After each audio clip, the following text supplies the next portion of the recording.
শুক্রবার স্পেশাল ভীষণ মজাদার একটি ইউনিক ইলিশ মাছের পাতুরির রেসিপি নিয়ে চলে এসেছি।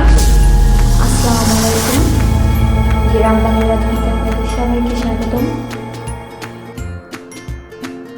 এখানে আমি 7 পিস ইলিশ মাছের পিস নিয়ে নিয়েছি। তাতে আমি সুন্দর করে নুন হলুদ মাখিয়ে রাখবো, যাতে করে নুনটা সুন্দর মতো মাছের ভিতরে একেবারে ঢুকে যায়। এই জন্য এটাকে মাখিয়ে কিছুক্ষণের জন্য একটু রেস্টে রেখে দিব, তাতে অনেক বেশি ভালো হবে। তারপর আমি একটা বাটিতে 5 চামচ পরিমাণ সরষা নিয়ে নিয়েছি, কালো সরষা। আপনাদের কাছে হলুদ সরষা থাকলেও দিবেন, তাতে করে অনেক বেশি ভালো হবে। দিয়ে এটাকে সুন্দর করে কিন্তু ভিজিয়ে রাখতে হবে। দিয়ে দিয়েছি। এই পর্যায়ে আমি দেখুন পানিতে ভিজিয়ে রেখেছি, এতে করে ভালোভাবে ভিজিয়ে রাখলে এটা বাড়তে অনেক বেশি সুবিধা হবে। এবার এটাকে আমি সাইডে রেখে দিব। রেখে দিয়ে দেখুন কিছুক্ষণ পর আমি এটাকে ঝরিয়ে নিয়ে কিছুটা জিরে দিয়ে এবং কাঁচামরিচ দিয়ে এটাকে আমি সুন্দর করে যতটুকু পরিমাণ মিহি করতে পারবেন ততই বেশি ভালো হবে।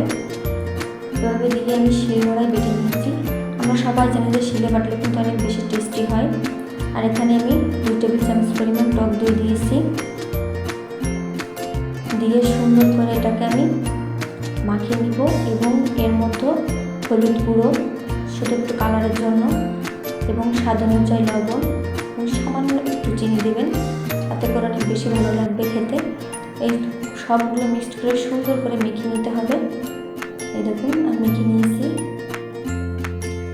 মেখে নিয়ে এবার মাছগুলো এক এক করে দিয়ে আস্তে আস্তে সবগুলো সুন্দর করে মেখে কিছুক্ষণের জন্য কিন্তু রেস্টে রেখে দিতে হবে। এটা জানি না কে ট্রাই করেছেন বা কি করেননি, কিন্তু এটা অনেক বেশি মজাদার কিন্তু।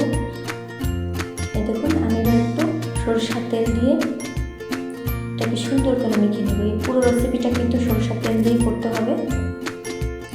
এবার এখানে আমি কলার পাতা নিয়ে নিয়েছি কেটে নিয়ে এটাকে আমি হালকা তাতে সেঁকে নিচ্ছি। আগুনে হালকা করে সেঁকে নেবেন, তাতে করে কলার পাতাটা নরম হয়ে যাবে। এবার আমি পাতুরিটা করার জন্য একটা 1 পিস মাছ তুলে নিয়েছি এবং তাতে কতটুকু পরিমাণ মশলা লাগবে একটু দিয়ে আমি একটা কাঁচামরিচ দিয়ে এবং সামান্য একটু সরিষার তেল উপর থেকে দিয়ে এটাকে বেঁধে নিচ্ছি। দেখুন কীভাবে বেঁধে নিচ্ছি।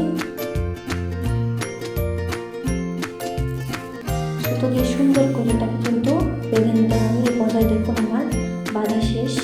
এবার আমি তাতে হালকা একটু সরিষার তেল দিয়ে জালটা একেবারে লোতে রেখে এটাকে আমি সময় নিয়ে ভেজে নেব। যখন এটা তেল ফুলে পাতুরিটা ফুলে ফুলে উঠবে তখন বুঝবেন এটা হয়ে গেছে। এ পর্যায়ে কিন্তু আমার পাতুরিটা হয়ে গেছে।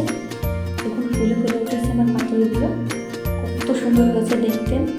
বাকি যে পাতুরিগুলো ছিল এবারে সেগুলো সেঁকে নেব। এগুলো দিয়ে আমি সামনে একটু সরিষার তেল দিয়ে সেঁকে নিয়ে এসেছি। এ পর্যায়ে দেখুন আমি আপনাদের পরিবেশন করে দেখাচ্ছি কতটা সুন্দর হয়েছে। এটা একবার যে ট্রাই না করবেন সে কিন্তু জীবনে বিশাল একটা জিনিস মিস করে যাবেন খাওয়ার। এটা ভীষণ ভীষণ মজা। দেখুন কতটা সুন্দর হয়েছে। তবে মাছটা সফট হয়ে গেছে এবং মশলাটা কি মজা, তা আপনারা একবার ট্রাই না করলে কিন্তু বুঝতে পারবেন না। অবশ্যই আমার ভিডিওটা লাইক দিয়ে যাবেন।